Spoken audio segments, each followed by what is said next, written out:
வணக்கம் ஃப்ரெண்ட்ஸ். ரெவிடிகாசி சீரியல்ல இன்னும் எபிசோட்ல என்ன நடக்குதுன்னு பார்க்கலாம் வாங்க.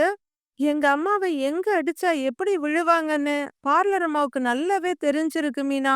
அப்படின்னு முத்து கிச்சன்ல உட்காந்து ஜாலியா கேரட் சாப்பிட்டு சொல்லிட்டு இருக்க. அத விடுங்க. நான் உங்ககிட்ட வேற ஒரு முக்கியமான விஷயம் சொல்லணுங்கிறாங்க மீனா. என்ன அப்படின்னு அவரு கேட்க, நாளைக்கு உங்களுக்கு முக்கியமான வேலை ஏதாவது இருக்கான்னு கேட்க, இல்ல ஏன் கேக்குறேன்னு முத்து சொல்ல, ஏன்னா சீதா நம்மள கோவிலுக்கு வர சொல்லியிருக்காங்கறாங்க மீனா. எதுக்கு? அப்படின்னு அடுத்த கேள்விய முத்து வீச, உங்ககிட்ட ஒரு விஷயத்த நான் சொல்லவே இல்ல அப்படின்னு மீனா கொஞ்சம் சிரிப்பும் தயக்கமுமா சொல்ல, என்னதுங்கிறாரு? சீதா ஒருத்தர லவ் பண்றாங்கன்னு மீனா சொல்ல, அப்படியே ஸ்லோ மோஷன்ல எந்திரிக்கிறாரு முத்து. என்னது? சீதாவா? நம்ம சீதாவா? லவ் பண்றாளா? அப்படின்னு முத்து கேட்க, ஆமாங்க. கொஞ்ச நாளாங்கிறாங்க மீனா. சொல்லவே இல்லன்னு முத்து கேட்க, அது இப்ப சொல்ல வேணான்னு அவ கேட்டுக்கிட்டா. அதனாலதான். அப்படின்னு மீனா சொல்ல, என்னால நம்பவே முடியல. அவ கூட லவ் பண்றா? அப்படின்னு முத்து சொல்ல, அது ஒண்ணும் தப்பில்லையே. அப்படின்னு மீனா சொல்ல, தப்பில்லதான். லவ் என்ன சொல்லிட்டா வரும்? அவளுக்கும் கல்யாண வயசு ஆயிடுச்சுல்ல. இப்ப அவளாவே மாப்பிள்ளை பாத்துட்டா. அப்படின்னு முத்து சொல்லிட்டு இருக்க, ஏங்க இன்னும் அம்மாவுக்கே தெரியாது. என்கிட்ட மட்டும்தான் சொன்னா. நாளைக்கு அவ லவ் பண்றவர கோவில்ல வச்சு அறிமுகப்படுத்தி வைக்கிறேன்னு சொன்னா. அப்படின்னு மீனா சொல்ல, அப்படியா? நாம மாப்பிள்ளை பார்த்தப்பவே அப்படி இருக்கணும், இப்படி இருக்கணும்னு கண்டிஷன்லாம் போட்டா, இப்ப இந்த பையன் ஓகேவாமான்னு முத்து கேக்குறாரு. அதெல்லாம் பிடிச்சதுனால தானேங்க லவ் பண்றா? அப்படின்னு மீனா சொல்ல, பாரேன் தம்மா தூண்டு இருந்துகிட்டு லவ் எல்லாம் பண்ணுது. அப்படின்னு முத்து சொல்ல, ஏன் லவ் பண்ணா ரொம்ப உயரமா இருக்கணுமான்னு கொஞ்சம் கோவமா கேக்குறாங்க மீனா. சின்ன பொண்ணுன்னு நினைச்சிட்டு இருந்தேன். அப்படி சொன்னேன். இப்பல்லாம் யாரையும் நம்பவே முடியல. அப்படின்னு முத்து சொல்ல, சீதா நல்லவரா தாங்க பார்த்திருப்பாங்கறாங்க மீனா. ஆமா ஆமா, நல்ல விவரமான பொண்ணுதான். இருந்தாலும் நம்ம பேசி பார்த்துருவோம். எல்லாம் ஓகேன்னா கல்யாணத்த பண்ணிட வேண்டியதான்னு முத்துவும் சந்தோஷமா சொல்றாரு. எனக்கும் அதுதாங்க தோணுதுன்னு மீனா சொல்ல, அப்ப நமக்கு சகல வர போறாரு. நல்லதுதான். நாளைக்கு போய் பார்த்துட்டு வந்துருவோம். அப்படிங்கிற முத்து நறுக்கு நறுக்குன்னு கேரட்ட முயல் மாதிரி சாப்பிட்டுட்டு இருக்காரு. ரூம்குள்ள வந்த விஜயா அந்த டாலர் செயின கழுத்துல போட்டு இப்படியும் அப்படியும் திருப்பி திருப்பி பாக்குறாங்க. அப்படியே ரசிச்சு பார்த்துக்கிட்டு செல்ஃபி எடுக்குறாங்க. இங்க மனோஜ் ரூம்ல ஒரு டேப் எடுத்துட்டு கட்டில்ல உட்கார நின்னுட்டு இருக்க ரோகிணி பட்டுன்னு அங்க இருக்க டம்ளரை கீழே தட்டி விடுறாங்க.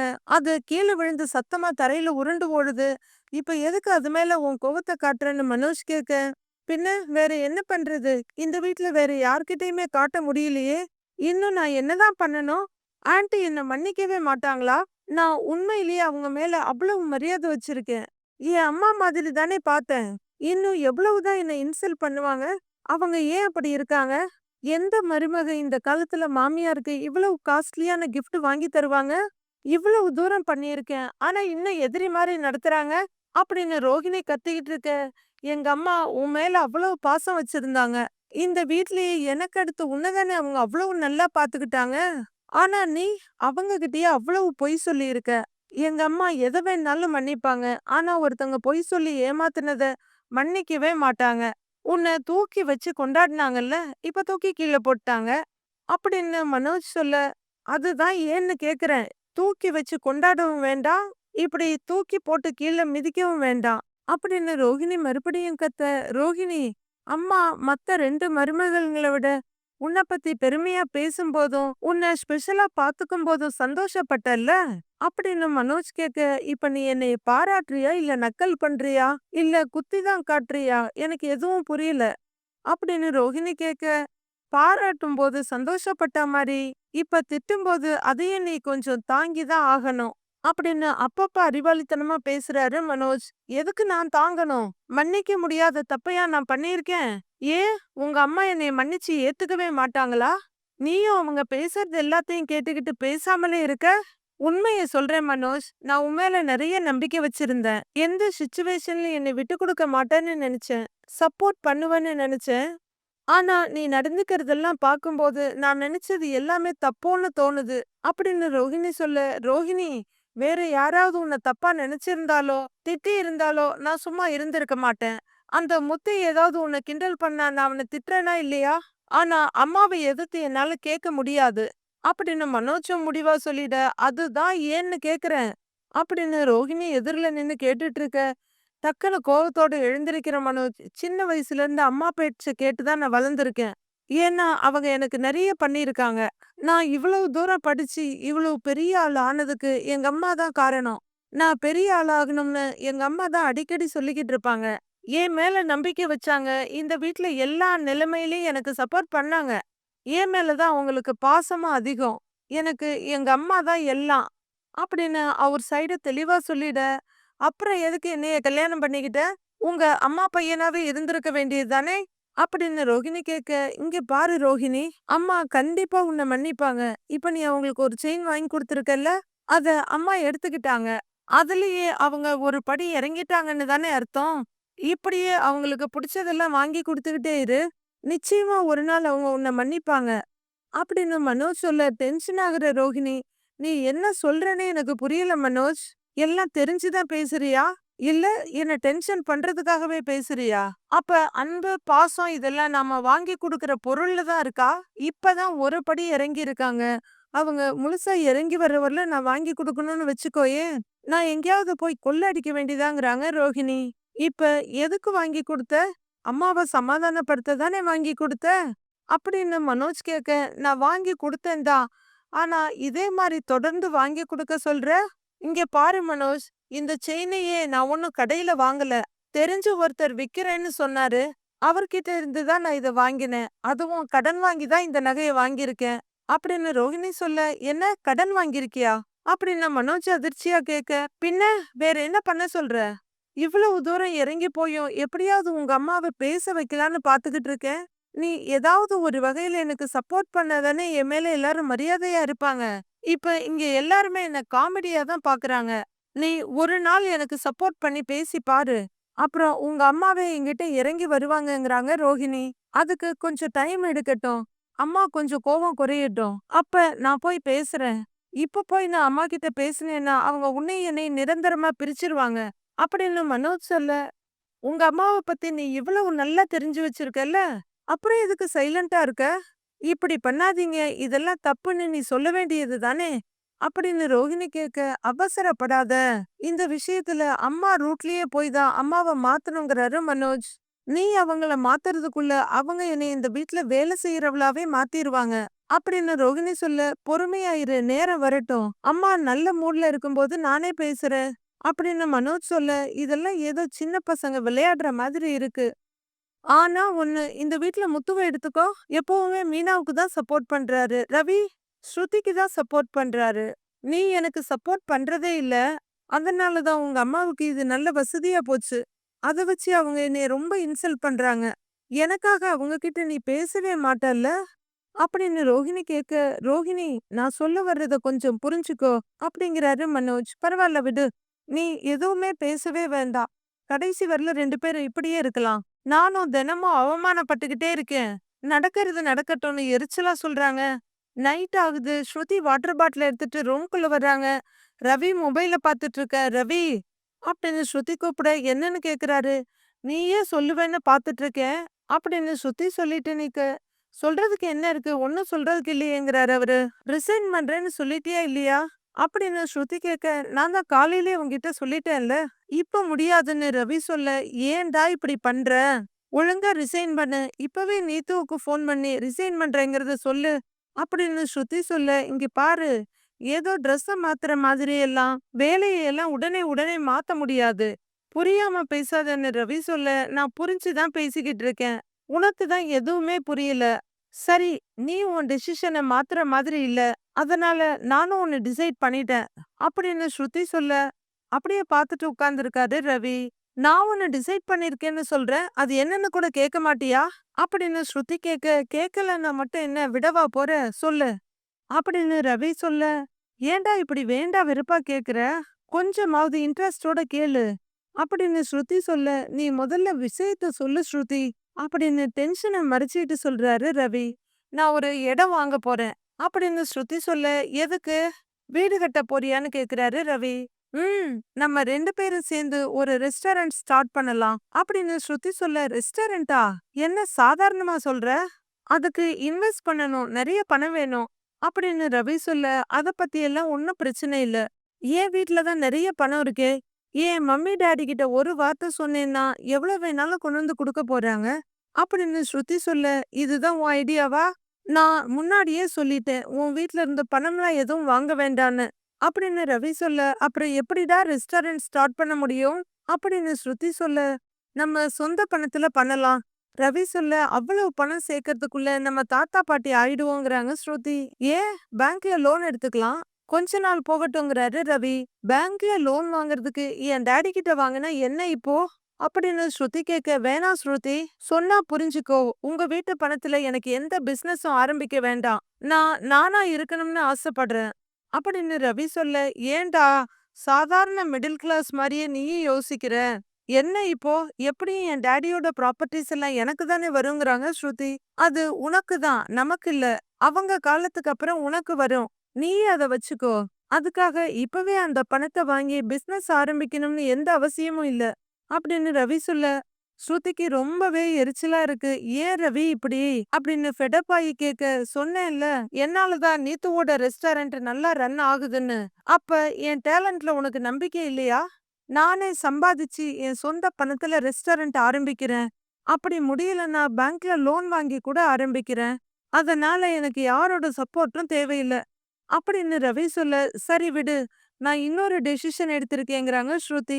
என்ன டப்பு டப்புன்னு உன் டெசிஷனை மாத்திக்கிட்டே இருக்க அப்படின்னு ரவி திகைச்சு போய் கேட்க, மாத்தல, அதை இம்ப்ரூவ் பண்ணிருக்கேன் அப்படின்னு ஸ்ருதி சொல்ல, அது என்னங்கிறாரு ரவி. ரெஸ்டாரண்ட்டை நானே ஸ்டார்ட் பண்றேன், ஏன் அம்மா அப்பா கிட்ட எந்த பணமும் வாங்காம என்னோட ஏர்னிங்ஸ்ல சேவ் பண்ணி வச்சிருக்க பணத்தை வச்சு நான் ஸ்டார்ட் பண்றேன், அந்த ரெஸ்டாரண்ட்டுக்கு நீ செஃப்பா வந்துரு, உனக்கு என் மேல எப்ப கான்ஃபிடன்ஸ் வருதோ அப்ப அந்த ரெஸ்டாரண்ட்ல நீ பார்ட்னர் ஆயிக்கலாம் அப்படிங்கிற ஸ்ருதி எழுந்து நின்னு பாத்துக்கிட்டே இருக்க ரவி கிட்ட, என்ன பாக்குறேன்னு கேக்குறாங்க.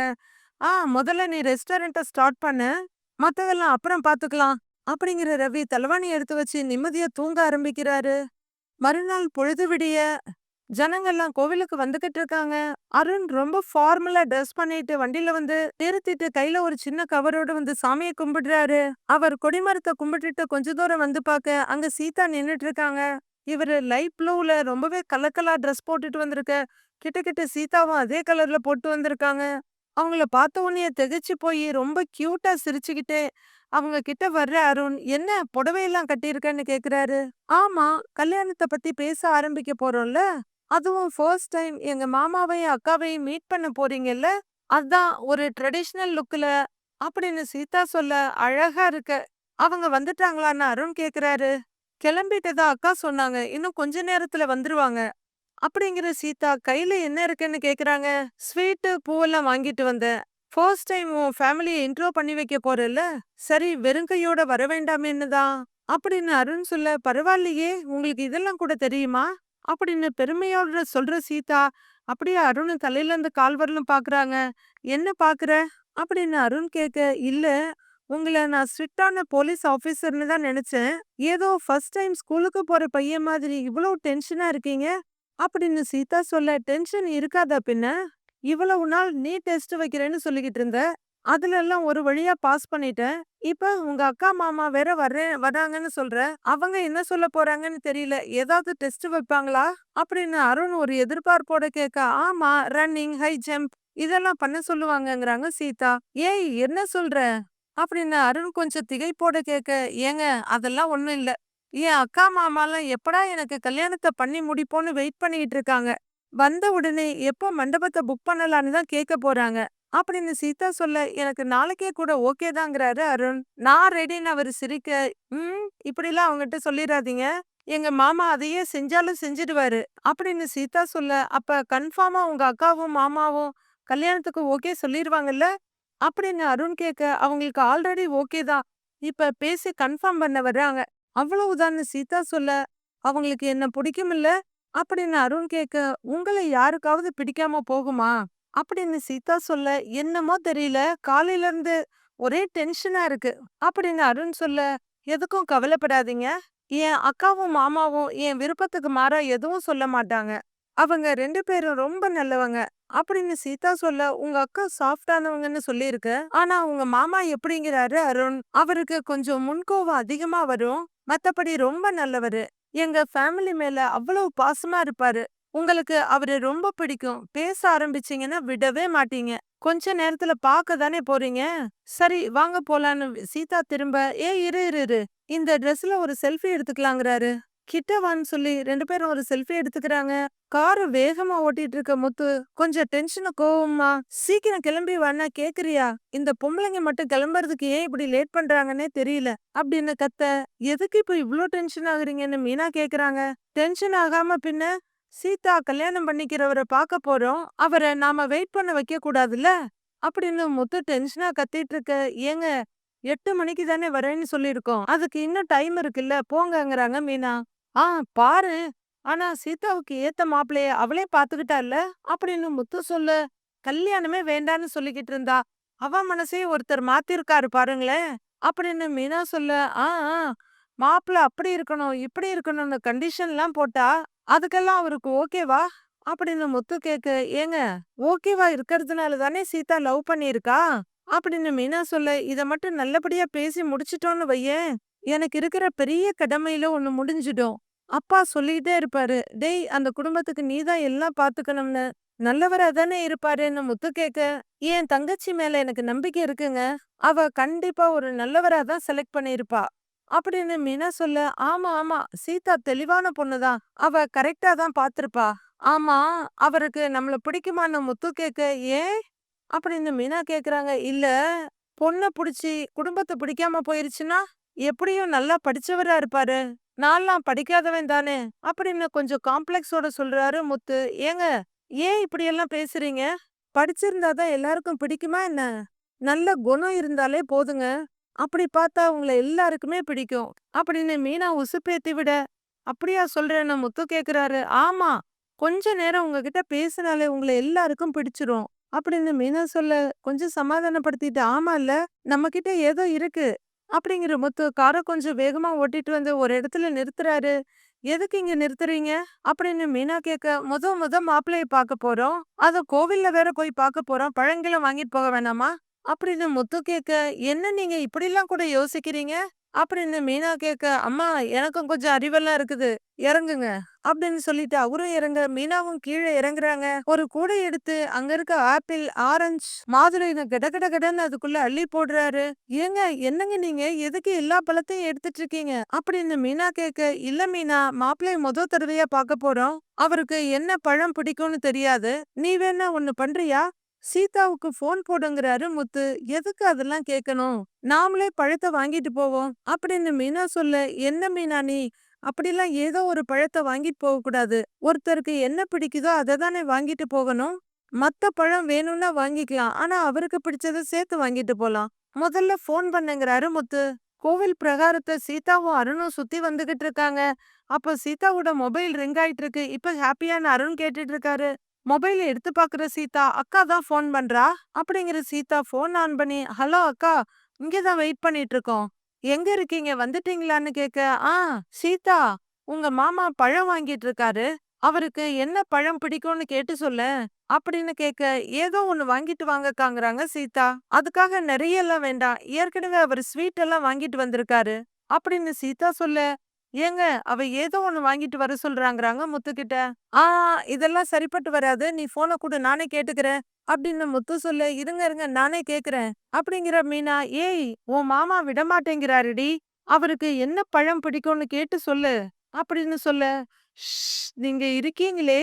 சரி ஏங்க உங்களுக்கு என்ன பழம் பிடிக்கும்?" அப்படின்னு அருண் கிட்ட கேட்க, ஏன்னு கேக்குறாரு. "மாமா பழம் வாங்குறாராம். உங்களுக்கு என்ன பிடிக்கும்னு கேட்டாரு." அப்படின்னு சீதா சொல்ல, "என்ன இது ஏதோ ஒண்ணு." அப்படின்னு அருண் சொல்ல, "என்ன பழம் பிடிக்கும்னு சொல்லுங்க. இல்லன்னா விடமாட்டாருங்கிறாங்க சீதா." "அப்படியா? எனக்கு மாதுளம்பழம் பிடிக்கும்." அப்படின்னு அருண் சொல்லிட, "அக்கா மாதுளம் பழம் பிடிக்குமா?" அப்படின்னு சீதா சொல்றாங்க. "சரி சீதா, நாங்க வரும்போது வாங்கிட்டு வர்றோம்." அப்படின்னு ஃபோன வைக்கிற மீனா, "ஏங்க அவருக்கு மாதுளம் பழம் பிடிக்குமா?"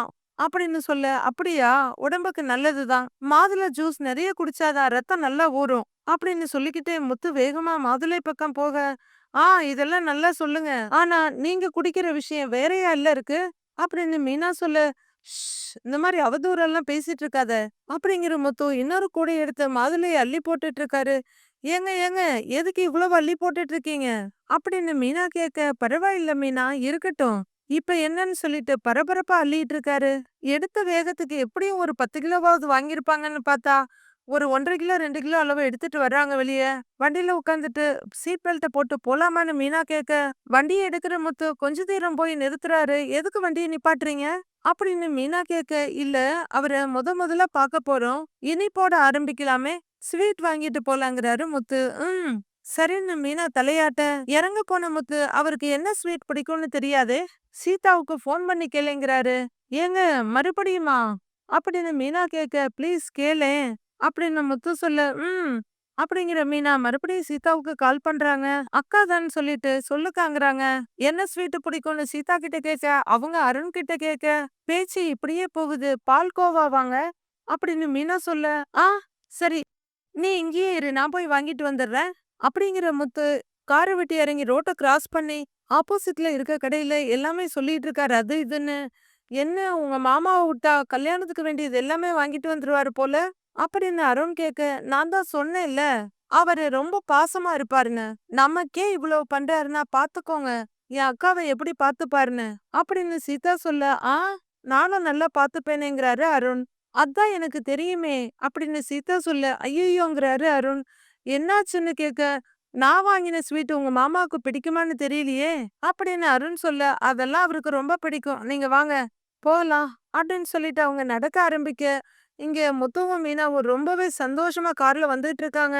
கோவில் பிரகாரத்துல ஒரு சைடுல நின்னுட்டு இப்படிலாம் நடக்கும்னு நான் நினைக்கவே இல்லைன்னு அருண் சொல்ல, என்னதுன்னு சீதா கேக்குறாங்க. கல்யாணத்தை பத்தியெல்லாம் நான் யோசிச்சதே இல்ல. டிபார்ட்மெண்ட்ல நல்ல பேர் எடுக்கணும், ப்ரமோஷன் வாங்கணும், என்னால முடிஞ்ச அளவுக்கு சர்வீஸ் பண்ணணும், இப்படி எல்லாம் தான் நான் யோசிச்சிருக்கேன். மேரேஜ பத்தியெல்லாம் நான் யோசிச்சதே இல்ல.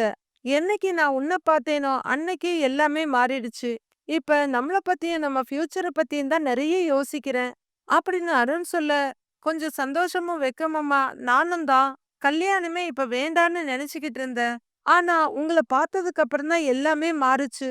இப்ப நீங்க இல்லாம என் ஃபியூச்சர என்னால யோசிக்கவே முடியல அப்படின்னு சீதா சொல்ல, மேரேஜுக்கு அப்புறம் நம்ம லைஃப் எப்படி இருக்கும்னு யோசிச்சு வச்சிருக்கியா அப்படின்னு அருண் கேட்க, அதெல்லாம் நிறைய யோசிச்சு வச்சிருக்கேன் அப்படின்றாங்க சீதா. என்ன யோசிச்சிருக்கிற அப்படின்னு அவர் கேட்க, அதெல்லாம் இப்பவே சொன்னா பயந்துருவீங்க, கல்யாணம் ஆகட்டும்னு சீதா சொல்ல, அப்ப பெருசா ஏதோ யோசிச்சு வச்சிருக்க, மேரேஜுக்கு அப்புறமா இப்படியே கோவில் கோவிலா கூப்பிட்டுட்டு சுத்த மாட்டியேன்னு அருண் கேட்க, ஏன் கோவிலுக்கு வந்தா என்னன்னு சீதா கேக்குறாங்க. இல்ல தப்பில்ல, அதுக்காக கோவிலுக்கு மட்டுமே போக கூடாதுல்ல, வேற நிறைய இடத்துக்கு போகலாம். சரி, ஹனிமூனுக்கு எங்க போலான்னு கேக்குறாரு அருண். கோவில்ல வச்சு பேசுற பேச்சா இதுன்னு சீதா வெக்கத்தோட கேட்க, ஏன் இதுல என்ன இருக்கு அப்படின்னு அருண் கேட்டுட்டு இருக்க, ஏதோ வில்லனோட மாஸ் என்ட்ரி மாதிரி முத்துவோட கார் வந்து நிக்குது. இவங்க 2 பேரும் இங்க நின்னு பேசிக்கிட்டு இருக்க, இறங்குற முத்துவும் மீனாவும் கொடிமரத்தை தாண்டி வர்றாங்க. நாளைய ப்ரோமோல முன்னாடி வர்ற சீதா, மாமா வாங்க மாமா அப்படிங்கிறவங்க, ஏங்க வந்துட்டாங்க பாருங்கன்னு அருண் பக்கம் திரும்பி சொல்ல, முகம் முழுக்க சிரிப்போட லைட்டான டென்ஷனோட வெளியே வர்ற அருண் முத்துவை பார்த்து அப்படியே திகைச்சு போறாரு. இத துளி கூட எதிர்பார்க்காத முத்துவும் மீனாவும் அப்படியே அதிர்ச்சியில உறைஞ்சு போய் பாக்குறாங்க. இந்த ஆள் தான் உன் மாமாவா அப்படின்னு அருண் கேட்க, ஆமா அப்படின்னு சீதா தலையாட்டுறாங்க. நான் 2 தடவை சஸ்பெண்ட் ஆனதே உன் மாமாவால தான் அப்படிங்கிற அருண் முத்துவ முறைக்க, முத்துவும் அருணை முறைச்சுக்கிட்டு இருக்காரு. அடுத்து என்ன நடக்க போகுது? சீதாவோட மேரேஜ் ஓகே ஆகுமா, இல்ல இவங்க 2 பேருக்குள்ள கான்ஃபிளிக்டால வேற ஏதாவது புது பிரச்சனை வருமான்னு பொறுத்திருந்து பார்க்கலாம் ஃப்ரெண்ட்ஸ்.